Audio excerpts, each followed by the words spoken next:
We're going to look at the settings now that we have in NotebookLM. So the first place I'm going to go to is up in the top right where it says settings, and know that we have help in here. So if I struggle with something, I can probably find it. I can send feedback, and the output language. This is pretty cool. This just happened not that long ago. So the default language is English, but all these other languages were just added. This is amazing. Amazing. So now I don't have to just worry about putting in things in English. I can use other languages as well. I can also choose what mode I'm in, a light mode, dark mode, or what's on my device. So if this right now I'm in dark mode, but I can change that. And upgrade to plus. Wait, what? Upgrade to plus? So NotebookLM, regular NotebookLM, and Notebook Plus. What's the difference?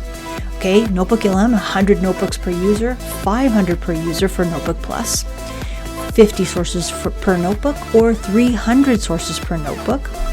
200 megabytes or 500,000 words is the same in NotebookLM Plus. You have 50 queries per notebook, and you have 500 queries per notebook, and 3 audio overviews per notebook or 20 audio overviews per notebook. Now I'm going to say I just have the standard one, and it works just fine.